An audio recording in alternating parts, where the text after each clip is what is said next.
तो नमस्कार साथियों। तो आज हम देखे करने वाले प्रेसिडेंट के 30 मोस्ट इंपॉर्टेंट एमसीक्यू। ठीक है, आज हम 30 प्लस एमसीक्यू करने वाले हैं, ऑब्जेक्टिव क्वेश्चंस। अगर आप किसी भी एग्जाम की तैयारी करें, जैसे एसएससी हो गया, आपका पेट का एग्जाम आने वाला है, ठीक है, पेट का एग्जाम हो गया, आपका UPP Uttar Pradesh police constable का जो है एसएससी में, जैसे आपका सीजीएल एचएसएल सीपी और जीडी वगैरह। ठीक है, तो इन सब के लिए अगर आप इस देख रहे हैं तो आप इस वीडियो को शुरू से लेकर अंत तक देखिएगा, क्योंकि इसमें राष्ट्रपति के जितने भी क्वेश्चन हो सकते हैं मैं आपको कवर करा दूंगा।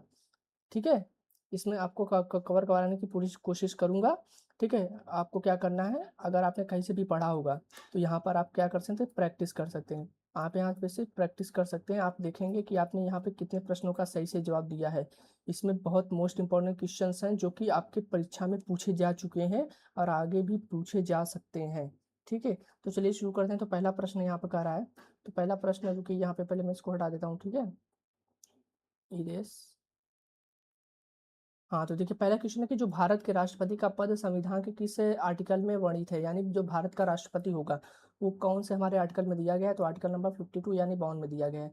देखिए मैं आपको सभी चीजें देखिए फिर से बता दे रहा हूँ। ठीक है, 52 आर्टिकल जो भाग 5 में है, जो राष्ट्रपति है, जो प्रेसिडेंट है, ठीक है, प्रेसिडेंट, इनका जो वर्णन मिलता है वो पार्ट 5 में मिलता है। अगर मैं आपसे पूछूं जो प्रेसिडेंट है वो किस में है, तो पार्ट नंबर 5 यानी भाग नंबर 5 में है।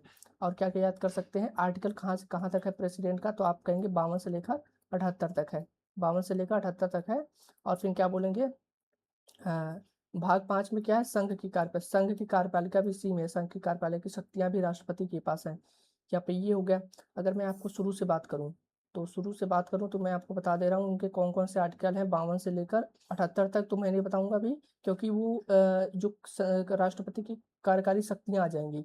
मैं आपको 52 से लेकर 62 तक बताता हूँ। ठीक है, तो यहाँ पे आप इस वीडियो को शुरू से लेकर अंत तक देखिएगा। देखिए यहाँ पे जो 52 में दिया गया है, 52 में ये है कि राष्ट्रपति का पहली बात एक पद होगा। ठीक है, एक पद होगा, ये आर्टिकल नंबर 52 में बात की गई है। अगर आर्टिकल नंबर 53 की बात करें, इसमें दिया गया कि कार्यपालिका की शक्ति। ठीक है, यहाँ पे कार्यपालिका की शक्ति हो जाएगा। ठीक, और आर्टिकल नंबर 54 में अगर हम देखें, आर्टिकल नंबर 54 में दिया गया है कि निर्वाचन, इनका इलेक्शन किस तरीके से होगा, ये आर्टिकल नंबर 54 में है। फिर और क्या क्या है, ठीक, और आर्टिकल नंबर 55 में दिया गया है कि कोटा, कोटा का मतलब होता है मैनर ऑफ इलेक्शन, इलेक्शन किस तरीके से होगा, इसी को बोलते हैं कोटा। यहाँ पे मैं लिख भी दे रहा हूँ। ठीक है, मैनर ऑफ इलेक्शन। मैं आपको अभी सभी सारे क्वेश्चंस कराऊंगा, पहले यहाँ पे जो बेसिक चीजें हैं आपको यहाँ पे देखनी पड़ेगी। 56, वीडियो को बिल्कुल भी स्किप मत करिएगा। ठीक है, और 56 में है इनका कार्यकाल, यानी इनका टेन्योर कितने साल का होता है, तो राष्ट्रपति का कार्यकाल होता है 5 साल के लिए। इनका टेन्योर हो गया, टर्म हो गया, उसी को बोलते हैं। ठीक है, और 57 में होता है क्या, 57 में होता है री इलेक्शन।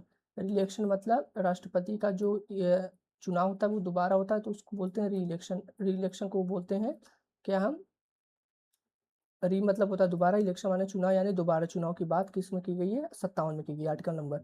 और आर्टिकल नंबर 58 की बात करें, तो आर्टिकल नंबर 58 में दिया गया योग्यता, यानी राष्ट्रपति बनने के लिए आपकी एबिलिटी क्या होनी चाहिए, आपकी योग्यता क्या होनी चाहिए, उसकी बात की, यानी क्वालिफिकेशन। क्वालिफिकेशन की बात करें तो राष्ट्रपति बनने के लिए आपके पास कौन कौन सी योग्यताएं होनी चाहिए। और 59 में बात की गई है दशाएं। दशाएं का मतलब होता है कंडीशन, क्या क्या चाहिए, और वो दिया है आर्टिकल नंबर 59 में। और 60 में दिया है क्या, 60 में हमारा दिया शपथ, यानी राष्ट्रपति किस आर्टिकल के तहत शपथ लेते हैं, तो आप कहेंगे आर्टिकल नंबर 60। आपसे ये प्रश्न पूछा जा सकता है कि राष्ट्रपति की जो योग्यता है वो किस आर्टिकल में दी गई, तो आप कहेंगे 58 में दी गई है। आपसे ऐसा प्रश्न पूछा जा सकता है। ये सबसे ज्यादा प्रश्न पूछा गया है ये वाला 61। ठीक है, ये सबसे ज्यादा पूछा गया। आर्टिकल नंबर 61 क्या है, तो महाभियोग, यानी इम्पीचमेंट, यानी महाभियोग का मतलब होता है राष्ट्रपति का अपने पद से हट जाना या हटाना। महाभियोग कई तरीके हो सकता है। अगर कोई राष्ट्रपति काम करने में असमर्थ है तो उनको पद से हटाया जा सकता है, या वो अपने से हटना चाहे तो वो अपने से भी हट सकते हैं। और 52 में, सॉरी 62 में बात की गई है कि रिक्ति, वैकेंट, यानी अगर उनका पद खाली हो जाता है तो कौन आएगा, वो रिक्ति की बात आर्टिकल नंबर 62 में की गई है।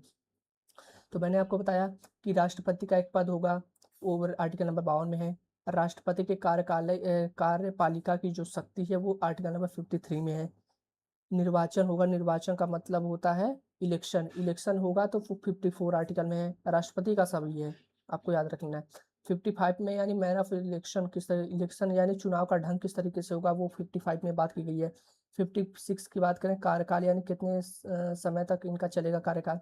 57 में है कि री इलेक्शन दोबारा इलेक्शन कराएंगे, 57 में की गई है। योग्यता यानी क्वालिफिकेशन, राष्ट्रपति बनने के लिए योग्यता क्वालिफिकेशन क्या क्या होनी चाहिए, ठीक है। और 59 में दशाएं की बात की गई। 60 में बात की गई ओथ की। ओथ मतलब होता है शपथ। आर्टिकल नंबर 61 में दिया है महाभियोग चलाने की प्रक्रिया। अगर मैं आपसे पूछूं कि महाभियोग चलाने की प्रक्रिया किस आर्टिकल में दी गई है, तो 61 में दी गई है। अब वैकेंट मतलब जो खाली होती है राष्ट्रपति की, तो वो 62 में बात की गई है। तो आपका इतना हो गया। तो हमसे यहाँ पे देखिए कितने प्रश्न यहाँ पे से बन सकते हैं। इतने प्रश्न हम आपके 11-12 यहाँ से बन सकते हैं। भारत के राष्ट्रपति का पद संविधान के किस आर्टिकल में, तो आप कहेंगे आर्टिकल नंबर 52 में ये कहा गया है, ठीक है। अगला देखिए यहाँ पर, अगला यहाँ पर है अगला यहाँ पर है कि भारत के राष्ट्रपति बनने के लिए न्यूनतम आयु कितनी होनी चाहिए, तो आप कहेंगे 25 वर्ष होनी चाहिए। इसका हो जाएगा ऑप्शन नंबर सी हो जाएगा, ठीक है। Sorry sorry sorry sorry sorry sorry, न्यूनतम बोला, माफ करिए। अरे, भारत का राष्ट्रपति बनने के लिए 35 वर्ष आयु होनी चाहिए, माफ करिएगा, ठीक है। अगला देखिए यहाँ पर, अगला प्रश्न कि राष्ट्रपति का निर्वाचन किस प्रकार का होता है। राष्ट्रपति का निर्वाचन किस प्रकार का होता है, यानी उनको जो चुनने का तरीका है वो प्रत्यक्ष होता है, मनोनयन होता है, अप्रत्यक्ष होता है, केवल लोकसभा द्वारा।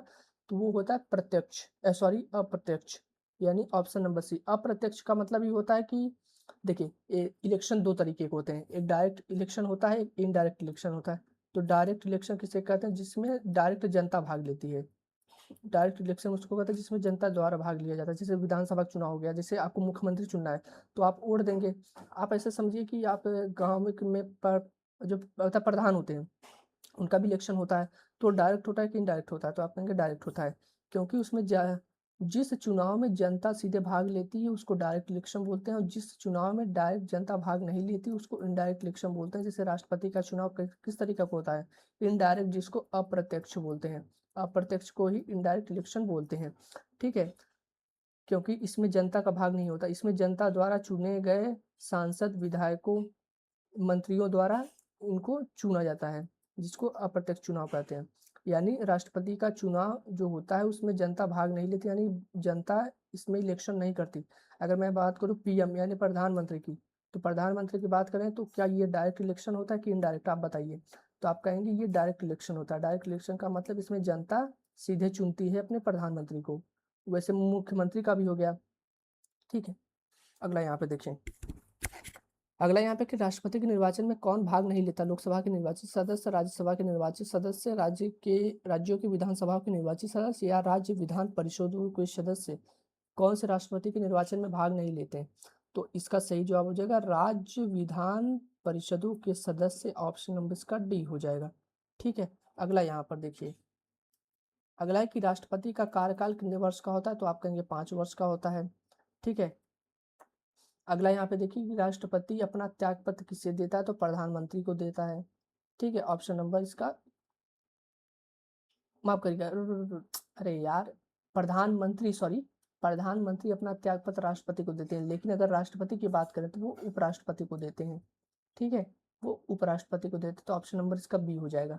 अगला यहाँ पे देखिए, राष्ट्रपति को पद से हटाने की प्रक्रिया को इम्पीचमेंट बोलते हैं। मैंने आपको बताया महाभियोग, ये कौन से आर्टिकल के अंतर्गत है, तो आप कहेंगे 61 के अंतर्गत आता है, ठीक है। अगला देखिए, राष्ट्रपति पर महाभियोग किस आधार पर लगाया जा सकता है, भ्रष्टाचार पर, संविधान के उल्लंघन पर, चुनाव हारने पर, या संसद भंग करने पर। तो राष्ट्रपति देखिए इसके तो कई कारण हो सकते हैं कि वो असमर्थ हो, उनका स्वास्थ्य ठीक ना हो, ठीक है। लेकिन यहाँ पे ऑप्शन के अनुसार हमें चुनना पड़ेगा। तो राष्ट्रपति का महाभियोग किस आधार पर लगाया जा सकता है, तो इसका सही जवाब क्या हो जाएगा, संविधान के उल्लंघन पर इन्हें लगाया जा सकता है। चुनाव हारने पर तो नहीं लगा सकते, भ्रष्टाचार पे नहीं, संसद भंग करने पर ये भी नहीं। राष्ट्रपति के महाभियोग की प्रक्रिया कहाँ से शुरू की जा सकती है। अगर राष्ट्रपति को हटाना है तो वो जो पूरा प्रक्रिया होगी, जो पूरा सिस्टम होगा, वो कहाँ से स्टार्ट होगा, लोकसभा, राज्यसभा, कहाँ से होगा। तो आप कहेंगे इसका होगा संसद के किसी भी सदस्य से शुरुआत की जा सकती है। ऐसा नहीं है कि केवल राज्यसभा से या केवल लोकसभा से। तो आप इसे संसद यानी पार्लियामेंट के कितने सदन होते हैं, तो पार्लियामेंट के 2 सदन होते हैं, एक होता है राज्यसभा, इसको उच्च सदन बोलते हैं, ठीक है, और ये होता है लोकसभा, इसको निम्न सदन बोलते हैं, ठीक है। राष्ट्रपति के पद की शपथ कौन दिलाता? राष्ट्रपति के पद की ओथ मैंने आपको बताया, राष्ट्रपति की ओथ की बात करें 60 में वो दिया था ना। राष्ट्रपति के पद की शपथ कौन दिलाता? तो आप कहेंगे इसका हो जाएगा भारत के मुख्य न्यायाधीश यानी chief justice of India. Option number इसका 20 सही जवाब हो जाएगा। अगला देखिए कि राष्ट्रपति की शपथ का उल्लेख किस आर्टिकल में, अभी मैंने आपको ओथ की बात की, तो इसका 11वां क्या हो जाएगा? 61। नहीं यार, 60 हो जाएगा, 60 महाभियोग की बात की गई उसमें, ठीक है। तो इसका सही जवाब हो जाएगा ऑप्शन नंबर ए सही जवाब हो जाएगा। अगला देखें,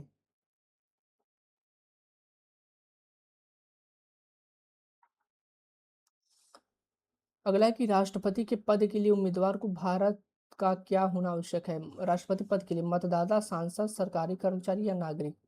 तो राष्ट्रपति पद के लिए उम्मीदवार को भारत का क्या होना चाहिए? तो इसका सही जवाब हो जाएगा, पहली बात तो नागरिक होना चाहिए। जरूरी नहीं है कि सांसद हो, मतदाता हो, कोई जरूरत नहीं है। अगला क्वेश्चन है कि राष्ट्रपति बनने के लिए उम्मीदवार की योग्यता में कौन सी शर्तें हैं? राज्यसभा का सदस्य हो, लोकसभा सदस्य बनने की योग्यता रखता हो, विधायक हो या सरकारी अधिकारी कोई हो? तो राष्ट्रपति बनने के लिए उम्मीदवार में कौन सी शर्तें हैं? तो वो पहली बात तो हो जानी चाहिए कि लोकसभा सदस्य बनने की योग्यता रखता हो, भले ही ना हो, जरूरत नहीं है, लेकिन उसके पास ऐसी योग्यता होनी चाहिए कि लोकसभा का सदस्य वो बन सके। भले ना हो वो अलग बात है, लेकिन इसका ऑप्शन नंबर बी हो जाएगा। अगला बात करें कि राष्ट्रपति के निर्वाचन में मतों का मूल्य किस आधार पर क्या बोलते हैं, किस आधार पर निर्धारित किया जाता है? तो ये हो जाएगा जनसंख्या के आधार पर, ये हो जाएगा ऑप्शन नंबर बी हो जाएगा। अगला क्वेश्चन है कि राष्ट्रपति के निर्वाचन का प्रावधान किस अनुच्छेद में, राष्ट्रपति को चुनने की प्रक्रिया जो की गई वो किस आर्टिकल के अंतर्गत की गई? तो मैंने आपको बता दिया, 15 का क्या हो जाएगा यहाँ पे, सी हो जाएगा 54, ऑप्शन नंबर ये हो जाएगा 54 निर्वाचन की बात करें। अगला क्वेश्चन देखें, राष्ट्रपति के पुनर्निर्वाचन यानी री इलेक्शन मैंने आपको बताया था अभी, री इलेक्शन यानी दोबारा चुनाव के संबंध में संविधान क्या कहलाता है? राष्ट्रपति के पुनर्निर्वाचन में यानी दोबारा चुनने की, केवल 2 बार चुना जा सकता है, केवल 1 बार चुना जा सकता है, पुनर्निर्वाचन पर कोई सीमा नहीं है, या 3 बार से अधिक नहीं। तो आपको याद रखना पड़ेगा कि राष्ट्रपति का जो री इलेक्शन होता है वो कितनी बार हो सकता है। तो आप कहेंगे इसका हो जाएगा सी पुनर्निर्वाचन पर, यानी इलेक्शन ऐसा नहीं है कि राष्ट्रपति को अगर आप चुन रहे हैं तो वो 1 ही बार होगा या 2 बार होगा, आप चाहे जितनी बार चुन सकते हैं। ऑप्शन नंबर सी हो जाएगा। राष्ट्रपति के पद की शर्तें किस अनुच्छेद में दी गई? तो राष्ट्रपति के पद की शर्तें मैंने आपको बताया, तो 17 का हो जाएगा ए अनुच्छेद यानी आर्टिकल नंबर 59। 59 में क्या हो जाएगा, शर्तें यानी कंडीशन, उसको दर्शाएं मैंने आपको लिखा था अभी, उसी को बोलते हैं कंडीशन। अगला देखिए, अगला क्वेश्चन है कि यहाँ पे राष्ट्रपति संसद के किस सदन को भंग कर सकता है? तो आप कहेंगे किसी सदन, राष्ट्रपति संसद के किस सदन को भंग कर सकता है? रुको थोड़ा,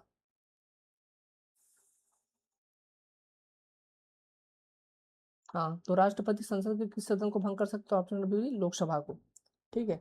अगला देखिए, राष्ट्रपति राज्यसभा में कितने सदस्यों को मनोनीत कर सकता है? मनोनीत या निर्वाचित कर सकता है? तो राष्ट्रपति, तो बताइए इसका सही जवाब क्या हो जाएगा? तो इसका हो जाएगा 12 को, ऑप्शन नंबर बी। अगला क्वेश्चन देखें, राष्ट्रपति की अध्यादेश जारी करने की शक्ति किस अनुच्छेद में है? अध्यादेश जारी करने की शक्ति, तो इसका 20 का क्या हो जाएगा?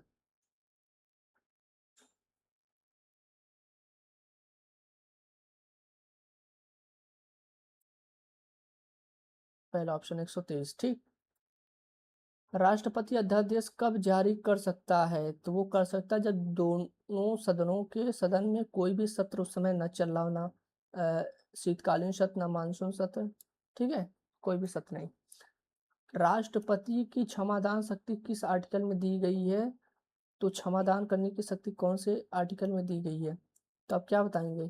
तो आप कहेंगे कौन सा हो जाएगा इसका सही जवाब? तो वो हो जाएगा 72 में दी गई है, ऑप्शन नंबर इसका 20 सही जवाब हो जाएगा, ठीक। अगला देखें, राष्ट्रपति किस प्रकार के दंड को क्षमा कर, केवल आर्थिक, केवल सिविल, मृत्यु या केवल जुर्माना? तो मृत्यु दंड को वो क्या कर सकता है, क्षमा कर सकता है, तो ऑप्शन नंबर इसका सी हो जाएगा। अगला देखें, राष्ट्रपति को सहायता और सलाह देने की संस्था कौन सी? निर्वाचन मंत्रिपरिषद, मंत्रिपरिषद जिसमें प्रधानमंत्री होते हैं, ठीक है। राष्ट्रपति सामान्यतः मंत्रिपरिषद की सलाह के अनुसार कार्य करता है, या प्रावधान किस अनुच्छेद में है? तो वो है आर्टिकल नंबर 74 में है। अगला देखें, राष्ट्रपति की कार्यपालिका शक्ति किस अनुच्छेद में है? तो इसका बताइए क्या होगा सही जवाब।